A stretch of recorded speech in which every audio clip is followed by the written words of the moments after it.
Oli ku There Is Still Hope, channel y'essuubi.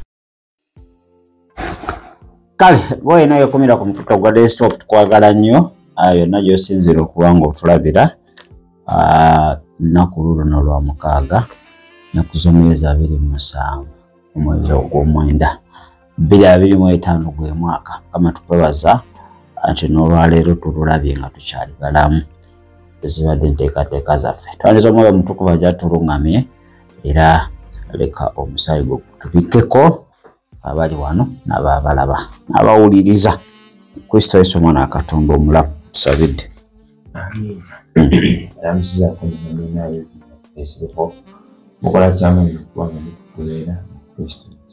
Ddoboozi lyeryo yakwegayanga mu odiyo toliimu. Kale olunaku olwaleero njala tutunulire ebika ebya oba category mu luzungu bazita categories. Naye tumanyi oba Oluganda lwo luli limited, tujagendera awo ebika ebyabakkiriza oba abalokole 5 sitaani byatya. Yawo kimanye nti tetuli kyekimu. We are different. So, for example, so kulanga all this called cassava or maize. Nenga mulimu different categories or different maize. Erimu abalimi. Nagamba ono ali what? Ono ali what? Nenga yenna bamuyita kasoyo bamuwogo. Kati naffe sitaani tatutya kyekimu. He does not fear us equally. Tatutya kyekimu. So buli omu amutya ku level ye gy'aliko.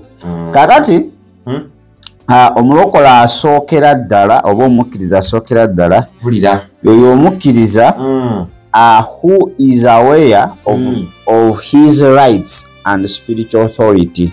Nti oyo omukkiriza amanye eddembe lye ate n'obuyinza obw'omwoyo. A believer who is fully aware of his rights and spiritual authority. Yoyo omulokole oba omukkiriza amanyi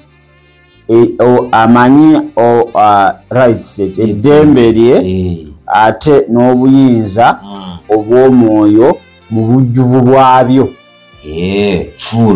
Fule. Waliwo okubimanya naye nga tobimanyi mu bujjuvu. Kati olina okuba nga obimanyi mu bujjuvu bwabyo.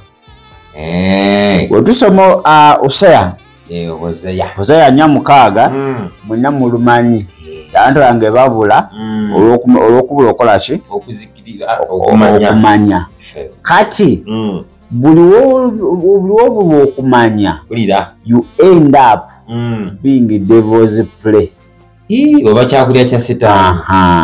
Era tayagalira ddala omukkiriza amanyi eddembe lye mu Kristo mu bujjuvu bwalyo, era omukkiriza oyo amanyi spiritual authority obuyinza obw'omwoyo mu bujjuvu.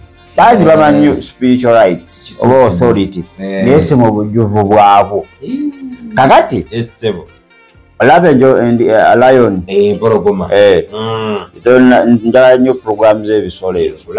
Kati empologoma eyo bw'eba enayigga eswama n'ekanga omulundi gumu, kati nefubutula weraba zidduse efubutula naye wekanga omulundi gumu nezitadduka naye etyamu. Kyogamba naye etyamu gamba naye ono gwe njagala okulya nga tagenda.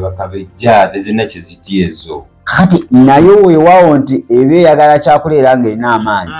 Naye omuntu omukanga n'atakangibwa nga tobadde osuubidde okuba nga agenda kutya naawe akanga weesikamu. Gasooka ne gakuggwamukko ogamba onono mugende kitono badde mmanyi agenda kudduka. Kati sitaani wate wakola atusulamu olutuulaawo. Sitaani akolera nnyo mu kye tuyita intimidations, okutiisatiisa oba threatens. kati buli wakukanga naawe nootya awo ng'amanya luno munyama naye buli wakukanga n'oyimirira kubanga oba otegedde mu bujjuvu kiki ky'oli ate n'obuyinza obw'omwoyo bw'olina nti bumusobola tasobola kubaako kyankola naye buli wakanga waati n'odduka alya buli agamba nze nfunye omunyama bukyanoonya kati elayoni eyagala nnyo ebisolo ebyo ebidduka weeba ekanze ekiteekayo egamba kati kino weewawo gunene naye ate tegulina amaanyi nti mulokole bakupa embeera yo bunyenyamu kati ne kati emisinde gy'otwala awo sitaani kyayagala sitaani kyayagala nti sitaani talumba direct era sitaani agenda okulumba asooka kye tuyita threatens oba intimidations asooka kukanga kati waalaba otidde then n'alumba naye waalaba totidde naye awithdrawinga asooka n'addamu emabega ekyokulabirako oba ogenze mu kitabo kya Matayo essuula ey'okuna olaba kyeyali ayagala okukola mukama waffe Yesu Kristo yakamala okusiiba amuintimidatinga namutisatisa oba oli mwana wa Katonda ejjinja eryo funa omugaati tulye oba oli mwana wa Katonda buuka oba oli mwana wa Katonda vunama olaba intimidations ezo ziraba yali agezaako alabe Yesu agenda kutya oba nedda kati Yesu kye yakola sitaani ng'amaze okuba nga amukangakanga teyadduka yayimirira n'amweŋŋanga kati ffe sitaani bwe waleeta intimidations ate tudduka misinde ze tutwala mu kifo ky'okuyimirira kitegeeza tetumanyi our full rights and spiritual authority tugendimira mu kiwandiikwa kyaffe omutuukirivu alaba akabi misinde n'oteekako kabi ki embeera wejja kaba kabi kennyini kati Yesu singa Yesu agamba nti sitaani kankidduke nkiviire ate akusuubira okubawo otyo okitegedde si byakudduka akusuubira oyimirire weŋŋange omulabe omubi kubanga kyagambye nti olina okuba nga olina you are full aware of your spiritual authority akonako nkategedde olina okuba nga omanyi mu bujjuvu obuyinza bw'olina obw'omwoyo kati bw'oba tobulina woddukira nkituufu naye oba obulina nabwo bukuyamba okutegeera n'embeera yeetaaga ki obuyinza obw'omwoyo tebitegeeza nti buli ssaawa ogenda kukuba mizimu tebutegeeza ekyo olina okumanya nti obuyinza obw'omwoyo mbukozesezza ntya bintu byakutegeera ngeri yakozesaamu kyekiyita full rights woba ne full rights tekitegeeza nti ate ogenda okubuuba abantu ate nazo olina ozikozesa bulungi kituufu nnyo ozikozesa obubi nazo zikutwaza mu kkomera era kusiba kati nawe no Yesu akusuubira nti embeera eyo ekuli mu maaso yeetaaga spiritual authority ki osooka oja applying olaba nga yeetaaga kusirika nga weesirika sebo okusirika nayo spiritual authority yamanyi ddala silence is a weapon atubadde tumanyi tulina kati woosirika baba gakujoga nedda olina okuvaamu ku mwasi it is a weapon waliwo sinti buli ssaawa olina osirika anti kyova yankugambye n'okubeera ne full knowledge ekituufu nnyo ekyo nti kino embeera eri wano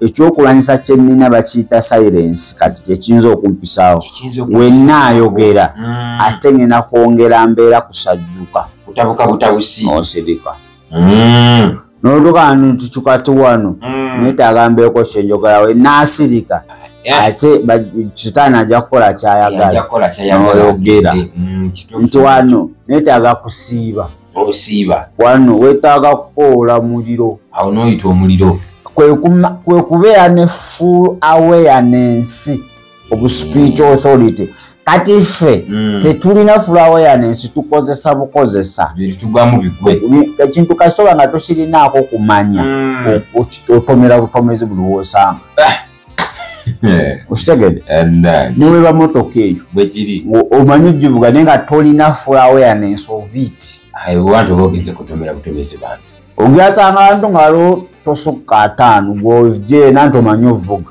budde tewali oyisewo obuyisa otomere wabakube bateekawo humps ahead oveno ati gwomanyi kimu kuvuga kati kyekimu nti ffe twamanya eki muliro ntema kigukulula genda tuli balungi nnyo kati kyetumanyi tujayo n'ensuulu tukomekereza nga tulina biwumbu nga bye bitulika ati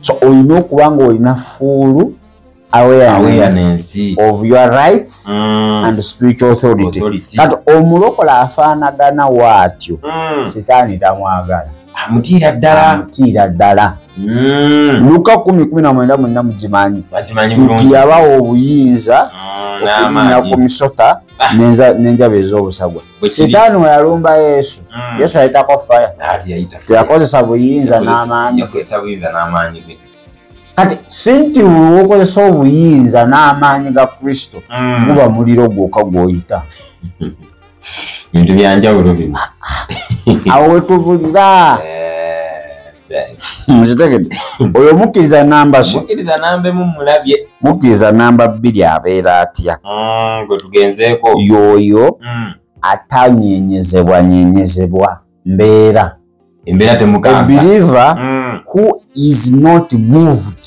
oyo atamala ganyenyezebwa okitegedde a believer who remains consistent regardless or no matter of the circumstances ento omukkiriza asigala ng'alemeddeko newankubadde oba mbeera bimwetoolodde asigala akalubye embeera nga tekunyeenya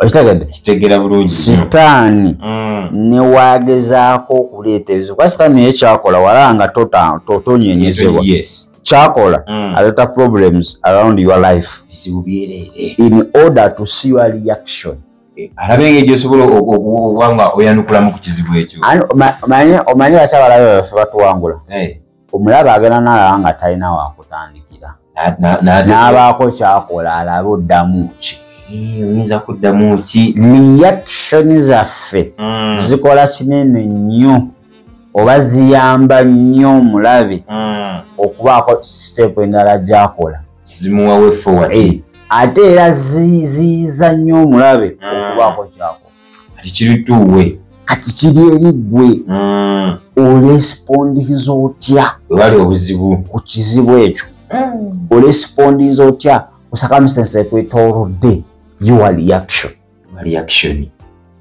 nkitegera bulungi omanyi nyinza okulemerera okutegeera nti olina obusungu nga weefuze naye nga tatinze bwenjala okukozesa ninzija eri nga ngendedde nenkulinnya nonninya bwenya bwotyo gwe tondabye katanti awo nkitegeera nti wezibuukako mangu nengamba ngenda yitiranga mumala gatambula ndayitiranga awo oyo kasita ogira kino omulaba newaba asirise newebasimu ng'agirina gikuba wansi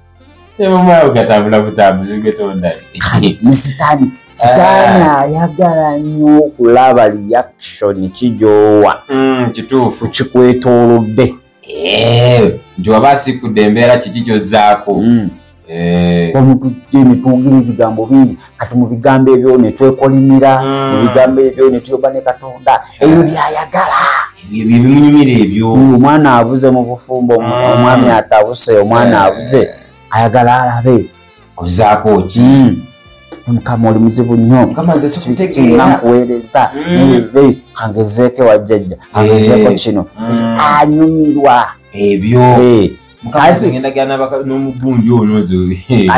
mukugamba nti kangezeeko wano kati nga aleeta alayini ye ogwe mu ddibu myaka 4 sifumbirwa mukama nedda nze kati kandabe ekiddawo kanjiye wano kanfunayo nze ekijja kiki ng'aseete nga kibulaza kyewali amazola aba reaction yo abadde talina gw'omuwadde ekyokukola kati gw'omuwadde musetting the foundation omuwadde omusingi kati naye omuntu ayimira n'agamba oba kufa oba kubeerawo kiva ku Yesu sina gyendaga oba nfumbiddwa oba sifumbiddwa kano kazibu tekasoboke badde manyi kagenda gamba nti kangezeeko pulaani B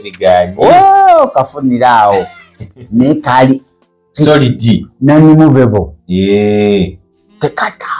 tekanyenyezebwa kituufu Yobu 2:22 byonna Yobu yabiyitamu naye bwe kugamba mu bigambo byonna teyayonoona ate Yobu teyavumako Katonda okitegedde bakubeera nze mu biseera bya Yobu gisome mangu awo Yobu 2:22 mu byo byonna Yobu teyayonoonanga so teyavuma Katonda busirusiru tusomeko abamuvumi nkugambye mbakubaza ngene mukama Yobu byonna ebyamutuukako sitaani yali ayagala kulaba reaction ya Yobu yanyega era kyeyagenda Katonda omulyomi n'amugamba nti oyo lwakuba omuwadde ebintu lwakuba omutaddeko olugo oba gwe kyolowooza kanjigira kati sitaani era yayagala okulaba singa Yobu yatandika naye mukama oli muzibu nnyo yandizeeyo ate awo yali amufunye ne Yobu yali agenda lufiiramu kandi gwereddemu awo yes sitaani n'alekawo omukazi kituufu nnyo n'aleeta mikwano gya Yobu ne bamukyokoza alabe reaction kintu kikulu nnyo mu mbeera gy'olimu. How do you respond to a circumstance? Olina okuloota eri embeera eyo ekwetoolodde. Yobu yasigala yeesiga Katonda bwe kiri teyaddawo okwemulugunya. So yesitana musanyufu oba he loves so much to see how you react to his attacks. Ayagala nnyo okulaba engeri gy'oyanukula okusinziira ku bulumbaganyi bwakoze. Engeri gy'oddamu eri obulumbaganyi bwe. Lwatu neziro zino ensi zino eza bulijjo. Ekituufu. Tugeze Kenya nejja netusakula. Netunyenyamuko. Eba eyagala erabe muddamu ki. Bintu bya kukyokooza. Omusirika ate etya. Gamba bapanga kaki. Bali bagamba nti abantu bamaze. Abo bawe. Batitizi bujuwe batyo. Era awo abakuli ebyokwenda baba tebatuula. Kama ne babala kati. Bagala muveyo. Kakati mutukubye mujatula. Twade sawezo. Etugala ite. Eyo omuwadde. Obo chali ngakucha. Kale wakuba mukubye namba 2 nekenda bakwatako mujja kuntegeera misegede mwanyumira omupiira timu we kuyingira mu goolo reaction jojuwa wolaga pressure bakwongera yakubiri bakutulisa yakusatu ngogwamu oba olina okukakala omulabe tomulaga oba opponent omulaga nti otidde nti oweddemu amaanyi essubi ligenze essubi tewali olina omulaga neziba 2-0 nze mwendi fe obuwanguzi bwaffe ebyonna kye tutidde okusooka okunteba tekiraga nti obuwangudde okusooka sitaani okukuba emirimu gyange kuba amaka kitegeeza nti owangudde tekati tugenda kubeera b'amaanyi n'okukirawo otwadde bwegundi busita gwindowooza nti otutadde wansi naye ate otuwadde maanyi sitaati eno yennyini ey'okukulinnyirako ddala nawe okitegeere kakati twali kyosobola kukola ate ne tutya kubanga buli kimu tukirabye kituufu nnyo kati tayagalira ddala omukkiriza ali ku eyo level. Ebyo bimulumira ddala. Agane mujja wange nga ndi bize. Katolaba Kaana ne Penina. Penina ayagalanga nnyo Kaana agulewo olutalo. Ekituufu ekyo. Naye nga Kaana nedda. Asirise kye. Kanyiga. Ye nga mu maaso ga Katonda gy'atwala ensonga ze. Nga bigwera eyo. Nga tewalina mu Bayibuli tulaga nti ate Kaana yeemulugunya ku Penina eri bbaawe. Teyo omukazi lwakuba alina abaana nedda. Lwaki anjogerera? Bw'okimanyi omukazi omuntu okuba n'abaana abataano nga tolina gomanye okusoomoza kw'obeerakawo. Wamanyisebo. Naye yamanya how to react. Yagamba wano reaction erina okubeera mu kifo ekituufu mu kaseera akatuufu. Ate positive. N'agenda wali. Era reaction ye ebyavaamu paka nakati byetwesigamaku tuli okwo. Nabbi mulamba mu Bayibuli tosobola kwogera ku bannabbi ate Samwiri n'omuteeka Bayibuli. Bayibuli batogitegeera. Abatagimanyi. Kati how do you respond? Ffe tuli batabafumukko. Ebyaffe biralamu. Reaction ye esobola okuddiza ddala ku ttaka oba okugjawo. Okitegedde? Omukkiriza owookusatu, a believer who continues to confess that Jesus is Lord. Nti oyo omukkiriza ayongera bulijjo okwatula nti Kristo ye Mukama.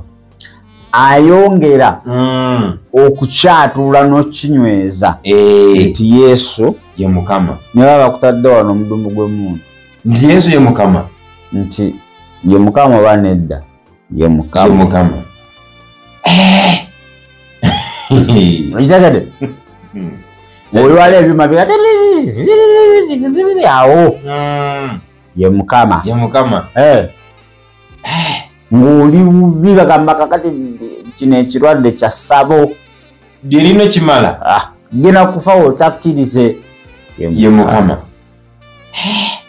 Ng'otula application bosi agambye nti kati obitegeere sokujja mbule sikaati ndakuwa obwa manager ye Mukama. myaka 15 nonyeza omulimu guganya ogudde kwogwo katunonya abiri ate namangi omugamba nedda ssebo kansigaleyo anirodi nga nvuma buli lunaku nga sirina kyakulya naye nga ye Mukama. Ye Mukama. Ganda wange omukkiriza afaanagana atyo sitaani tamwagalira ddala nti newe otuse ku pointi ey'okufa soka ogende mu Baruumi 8 kiki ekitwawukanya n'okwagala kwa Mukama waffe Yesu Kristo? Yamenyako ebigambo ebimu kwa awo situations ezimu yazimenyako awo. Kulaba nnaku, kusula njala, awo kuyita bwereere, mu byonna dduka Yesu. Kale 8:35 kale analekere ku lasa ndakkirira 38 egambe 35. Ani alitwawukanya n'okwagala kwa Kristo? Kulaba nnaku oba kulumwa oba kuyiganyizibwa oba njala oba kuba bwereere oba kabi oba kitala. 36 nalonduleete oba nduleke naye bwekyawandiikibwa ali ku 38 agamba bw'ati kubanga ntegeeredde ddala nga newankubadde kufa newankubadde obulamu newankubadde bamalayika newankubadde abafuga newankubadde ebiriwo newankubadde ebigenda okubaawo newankubadde amaanyi newankubadde obugulumivu newankubadde okugenda wansi newankubadde ekitonde kyonna ekirala tebiyinzenga kutwawukanya na kwagala kwa Katonda okuli mu Kristo Yesu Mukama waffe. Amiina. Mukataddeko ka amiina. Amiina enywereze ddala. Segedde. Ettebo. nti ofunye boyi gaize ngera kuwasa ensina ebyobulokole biveemu ate mu byobulokole musula muyenga kikanawe ewange emotoka bwafuka bugaali ntate ffe atandisa omubulira ebizibu byamugasiika eyo afa nti maama aleyo omukyala oyo mama tugamuzimbira kalina awo kalina gyengenda oteekawo taata namugulira emotoka ate muganda wange okusomera empale gyasomeramu eriko ebituli ate omeramukolera duweya ku tawuni yebamu nesenga bagala musiba yewole sente z'ettaka nze nina kampani z'abalooya bona bagenda bikolako wekimu sitwala mukazi mulokole sitwala mukazi mulokole kati gwe salawo nze bisigadde bikoleko nze n'obo ngamba kati saati nze buli kimu nsobola kite embaga nze si yakusonda agenda naye mbulokole bisigaze mu mutima gwe kasita oŋŋamba nti leero yesu omuvuddeko nina musigaza mu mutima kyatule kitegede musigaze mu mutima omusajja nti ofunye musiraamu olina okwegaana yesu tesi mwana wa katonda olina obikyusa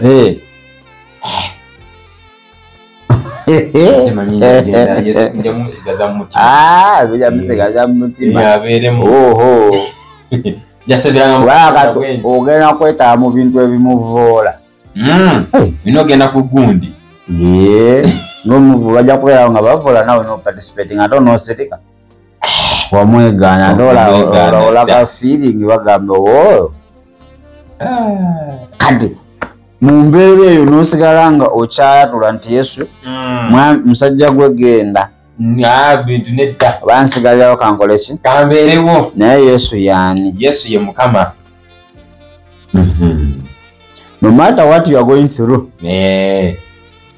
tolowoozangako nti yesu yakuvaako has forsaken nti si nsonga biki tokkirizanga sitaani kuleza kirowoozo ekyo nti katonda yakuta tekikujjanga katonda yakwerabira ekitegedde sigala ng'okyamukkiririzaamu nti yaani nti ye mukama obujulizi bwazza kukolera bwoba weesigamako byakoze ng'omusabye byakoze nga tomusabye okitegedde ebyo bikumale okwongera okugamba nti yesu yaani yesu ye mukama bajja kwesomera okubikula 12:11 bamuwangula kituufu nnyo ekyo omusaayi gw'omwana gw'endiga n'ekigambo eky'okujulira kwa kamwa kaabwe bwe kiri bo paka okutuukira ddala okufa bino byonna tulina okuba nga tubituukako ne bataagala bulamu bwabwe waliwo akaseera k'obutaagala bulamu kulwa kristo ate kati oyagala obulamu bwo ate yesu oba omulesi kituufu yesu aba akugenzeeko buno obulamu kasita omuwa obulokoka bwobuhi tebukyali bwa yabufuga ne bakiba okubuleke babukuba ku lulwe abamusanyufu nnyo bimunyumira kyobaako yagamba omusaala busirusiru baala ebintu ebimu byo nga mikwano gyaga naye gwe oli musiru wadankana muli basiru wadankana kitegedde omulokole omukkiriza namba 4 yoyo omukkiriza who confront him oyo amweŋŋanga bintu byakweŋŋanga kati bweŋŋanga ati sani tayagala kumulumba yayagala buli sawa obeere mu baaka olina okubeera eno osindikeyo baaka defense kwetaasa yalumbe nga gwe weetaasa buli mukwetaasa okwo ogenda kwekuba onigolo ante gyokwa ku pressure y'amaanyi ogenda kukwata omupiira lifa asongewo kanya ogafuna red card vala ab'omupiira bagamba the best way to defend is to attack engeri yokayoka eyokwekumamu kwekulumba oli mulayo mulumba omuteke ku kikaliriro akiwulire oyinza omufunisa red card ayinza okweteeba naye gwobeera eno mubaaka kati sitaani yayagala buli saa nga yalumba Bwetulumba. Musawo beerawo nga defendinga musayi mukama neteekako olugo nga ye walumba. Ogedde agamba berayaza. Lekasera musayi taata. Musayi gombikkeko. Tayagala. Neetolozebwako olugo. Naye sitaani kubakkiriza oba kategori abakkiriza gy'atya. Yoyo ategeera nti nembeera nina lumba. Olina kutegeera embeera nina kola ki nakulumba kati bulumbi. Olunjogerera mu mupiira egamba if you miss a ball don't miss a leg. At least mutema yisako ejjambya y'embaligaawo n'akitegeera weyero naye nga kyekyo bamufulumiza katando ogwomugugu guveewo. Kati sitaani buli wobeeraawo n'obeera eno mb'omulinda ajje ajja kujja mu ngeri gy'otaategeera. Kati omanyifa ab'amaanyi abanaffe tetumalaga balungi n'obeera eno osoboka ajje. Kati sitaani atya omulokole ali offensive. Alumba. Sadi defensive. Defensive nakyo kyangu naye kati ennaku zino lwaki kanisa ekubiddwa eri defensive nnyo. Eri ku byakwekuuma byokka. Naye ate tulina okubeera offensive. Ezo gundi zibiri zitambulira wamu. Zibeera wamu. As you offense also you defend. Kituufu. But there is no way you are going to offense when you are seated. Ng'olumba era okwekuuma. Naye ate tosobola kulumba ng'oli eno otudde mu kwekuuma kwokka. Okwekuuma kujjirira mu kulumba. Bwe kiri. Kati saawa zino ffe tumanyi ebyo byokka ku defensive. Kati awobeera ku pressure bunkenke bw'amaanyi naye omulabe biri eri mu distance tomulinda kujja. Tomulinda kukwetegeka. Buli wakusembeera abeera dangerous. Wabulabe. Tegedde. Otubula ogwo omusala guli kuyingira mba ate kasooke guyingire ngulage. Ninda gukuba. Nsigalewo enzijji. Ogutuuke mu ddiiro. Gutuuka mu ddiiro ate wano mu kisenge mulumu entono ngufundiza ogwo. Era bagula bagweta lujja. Bakubira eyo. Okuganya kutuuka. Waliwo embeera ezimu nga sitaani tolina kwedefendinga bwedefendinzi ng'olina okumusabulirawo point gye twasoose nti olina okuba nga olina full awareness of speech authority and how to exercise it. Awo bw'omutukuvu yalina okuba nga yakuluŋŋamya embeera gy'oyitamu yeetaaga ki? Lumba. Tulinda asooka kuba ebizuka. Ate mbwate weesowoleyo. Basooka akisinga tugeze oba Uganda. Tulinda ate mulabe asooka kuba mapeera. Akube Bank of Uganda. Agenda kuba UBC. Awo ng'osooka ogyeyo bino ebikwata emizinga abamaze okusaba. Osegede bw'otegeerawo nti intelligence yo y'omwoyo omutukuvu n'akuwa olugambo olusava ndi nooli wano osumulula antimizayiro ng'owanika ebikwata ebikompola ng'olumba osooka n'owanika tasobola kasuka. Yo defensive ogitaddeko.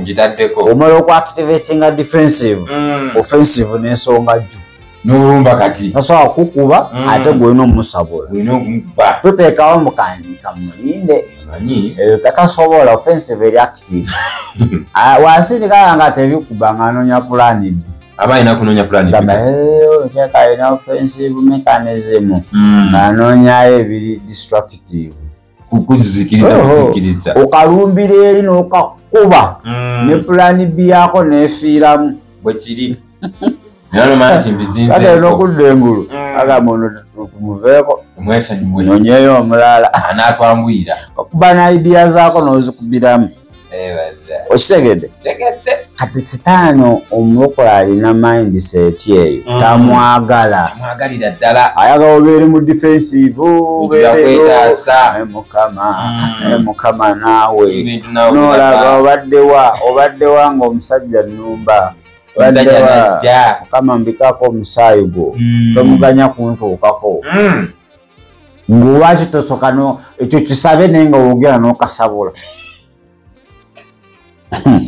kale Yakobo 4:7 agamba nti ki agamba resist the devil and he will free from you. These are Satan resisting kugaana bugaanyi jimiriza mwanisa omulabe naye anaakola ki naye anaakudduka kale anaakudduka ng'oli eno mu defense tuso agamba kale muje mwekulenga Katonda naye mulwanenga ne Setaani naye anaabadduka mulwanenga ne Setaani ebintu bya kufightinga mulwanenga naye mu kuwaanako kinagala nti nja basomesa topic egamba a principles to spiritual warfare ennono ezikwatagana ku lutalo lw'omwoyo ekisookera ddala submission okukakkana oba okujemulukuka eri Katonda tozaagala mu lutalo ng'oli mujeemu nga toli mu layini emu ne Katonda bate nzijala ebyokulwanyisa eby'omuggulu gwabirina ebyokulwanyisa byojjayo gwabirina ati katolaba yatugamba kyetunaasaba kinaatuweebwa kyetunaasaba baani be yagamba okusaba ife abamukkiriza abajeemu saabajeemu abasi abagonvu katanti oli are you submissive kyekibuuzo kalero gyagamba mbira muterekero eri ebyokulwanyisa ebyobwakatonda nzijayo kikompola nzijayo migi nzijayo ennyonyi bakuba njokya enkambi y'omulabe ngisaanyaawo ngisulako landmindi ngisulako bomu ebyokulwanyisa ebyobutwa ebyamaanyi aganyukiriya ag'ensi ey'omwoyo mu linnya erya Yesu njokya buli wamu naye ng'ogyeyo kakasa nyina ebyokakasa abikuwadde kyogamba twokeza ebyo abantu bakubi tuli kumpewo gye twokya kyogamba Katonda wange nkutidde naye okutambula ng'oniigiina omanyi olina enswazo mu kikopo ogera oti nga temuli byoya byerere nga tewakutu tumanyi nange gye zigenze infact nga towakutte sokoleke kyogamba tugenda mu nkambi ya Setaani tubekalakasiza omu naye nga tuli bakama n'atukuba netuva mukubye leero kyemukoze kumakya okeera nga wena oli bubi masimu mama mulwadde masimu omwana ali bubi masimu kino masimu bamenye ku mulimu masimu kino wagenze mu nkambi nga tolinako olina bakusabuliddeyo weba tobatukuba ayingiddeyo nimbiita okuyingira oyinza okuba wayingiddewa okuyingirayo oyinza okuba wayingiddeyo naye wayingidde mu danger zone tolina bukuumi tolinako kinga onogenda mu military base mbuya oba Makindi ng'oyagala gisaanyaawo kituufu nnyo ogenda n'emiziŋoonyo n'ogenda ne butida empanda ati gwe mu kulaba wano olaba ositudde bomu tanka ebyo gwe byolaba kumbe naye gwe otuuka eri baggalawo bugazi geeti ne bakwata ne bakuba gwe n'otuziŋoonyo tu kati naffe we tubeera enkambi z'omulala tuziyingira nga tetulina ketulina nga tuli beereere nga tolina wadde n'akulaba nga weekalakasa era wano nze ngenda kuwambawo ngenda kwokyawo temundaba nze n'ettanka gola tolina kyolina nga tewali yadde temulaba nze buli ali wano yenna ngenda mutta oli mu nkambi y'oli maka goli gowe kalakazako mugwe nyini mungenda kutta okumanya nkujoga nawa mchala omuzalemu omwana naweleka nze gola banze nzize tolaba mabegaawo nze nejje abo bonna abantu 10 bali nange buli omu akutta ebyokulwanyiza agala oli wekka nzize netanka oli wekka ate oli mulema onyera ngate imotoka zaza bwe buno bw'abaana bwe basika n'obuwuzi ne butambula nze mwe tunalokola abalema agala nga oli mulema etsebo gamba katono mugero ogwo ologamba obani yantutteyo sikyadda mu speech of yabulengenda nfuna ebizibu ekyo bibana bagamba ono bulengenda mutwalo omwe nfuna ataaka yagenda n'obumotoka bw'abaana bw'obusika obuwuzi that is it tunalwanagananga nani ne setaani naye anaatudduka kakati awaliwo possibilities naawe omudduka bya mirundi ebiri kusinziza amaanyi kubanga ow'amaanyi tomulina bwe kiri kitegedde oli mujeemu gyali kasa akuwa byakulwanyisa bye no kirabe walina okubeerawo enkolagana ennungi tugeze Kenya tusabula okugenda Tanzania otuyamba tulina okubanga tulina enkolagana ne Tanzania oluganda tugese papa wa East Africa banjoga waŋŋamba anjogako yenna tojja kusirika kulwange tosirike so yagamba ku lwa Sayuni bwe kiri katanzala temulina nkolagana osobola Sudaani owaana Sudaani buli kimu okitegeera agamba ago nti yena bakukube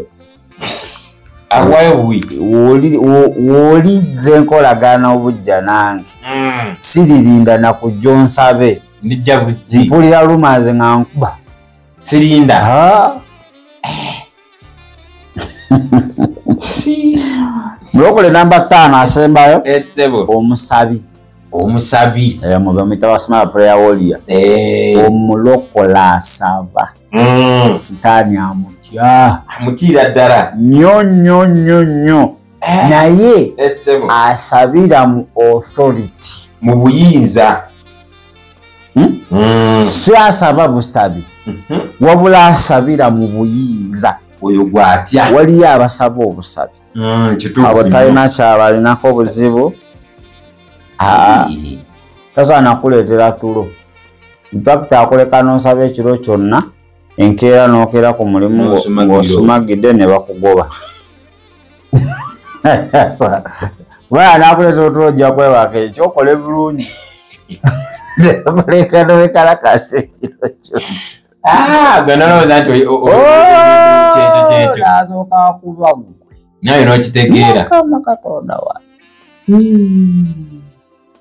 nja kulwana ne sitaani ng'ekisi ng'ekitala kiri mu ngalo naye ffe tulwana tetulina tugenda bakalu tugenda tulina miziŋoonyo nja kumukuba kitegedde so omuntu omusabi ng'ate asabira mu buyinza omuntu ng'okusaba yakufuula lifestyle bulamu bwe si activity si ddi mu bulimu naye kyafuuka kitukati abalokola asinga prayer is an activity ogiwunya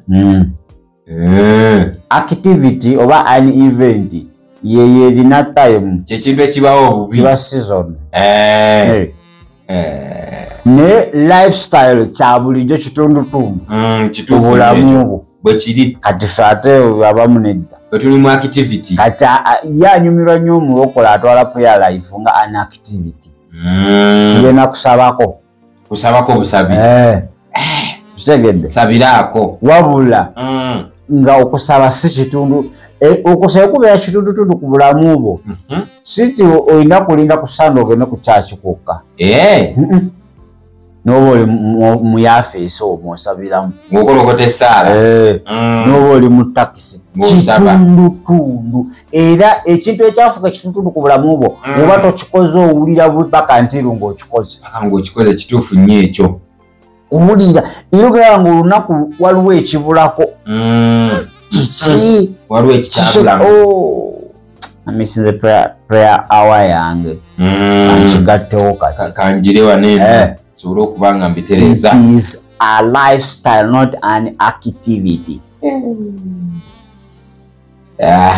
Kadi sitaani okusaba ko talina buzibu kasitakuba nga it's an activity akukkiriza n'ogenda nako mu maaso takulinako ttaka activity atagirinako obuzibu wabula kasiten efuuka lifestyle omwana bamugera kutunka mugenda kubyagala nga mudali nti kati byakulwana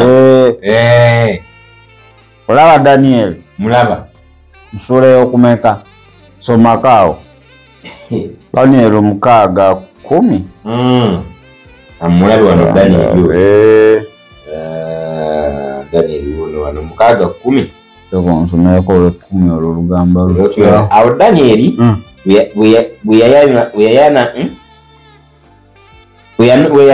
weyamanya ekyawandiikiddwa bwe kyassibwako akabonero n'ayingira mu nnyumba ye era amadirisa ge gaali gaguddwawo mu nju ye ng'ayolekedde Yerusaalemi n'afukamiranga ku maviivi ge emirundi 3 buli lunaku n'asaba neyebaza mu maaso ga Katonda bwe nga bwe yakolanga edda.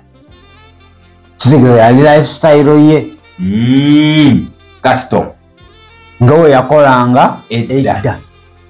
Jukira ate awo bali bamaze okuyisa ekiragiro okukukwata ng'osaba Katonda aba Daniel kukutta busi naye teyatya mbeera kubanga kiri kyali kitundu ku bulamu bwe nga tosobola kimuggyako bwe kiri. Yesu wafuuka ekitundu ku bulamu bwo ekintu kyonna ne wekijja nga kyagala omuleke ate at least ne waba musajja gwoleka kubanga is part of your life naye webanga it's an activity okita mangu. Daniel n'afukamiranga emirundi 3 n'asaba bulijjo nga yakolanga. It was lifestyle. Yali neeyisaaye wakati nga baweze teri kuddamu kwogera ku kigambo Katonda teri kulaba osaba Katonda aba Daniel yagamba nno nze nja kusaba nze n'omumanyi ate wendeka ekiyateeka mu nze kitegeeza mba mpedde kaba kaweddemu n'afukamiranga n'asaba mirundi 3 buli lunaku bwe kiri. Yali it's lifestyle. Tewaliwo yatuuka n'agamba kakati leero kansabeko lumu. Lifestyle you maintain okikuuma nga nawe watandika lifestyle nti okera n'olya breakfast n'olya lunch bwe kiri n'olya supper wera kituusemu ng'olya gumu lifestyle oba oli mu lifestyle etaliiyo oba okyamyemuko era nawe otuula nogana naye omanyi obulamu bwendimu si bwe nalimu bukyuseemu mbeera mbi eyonoonese kati naawe olina otuula ogambe naye omanyi obulamu bwomwe bwendimu si bwe nalimu nali nsaba emirundi 3 olunaku kati n'ogumu lutalo embeera mbi sikyalimu lifestyle yange kati ndimu activity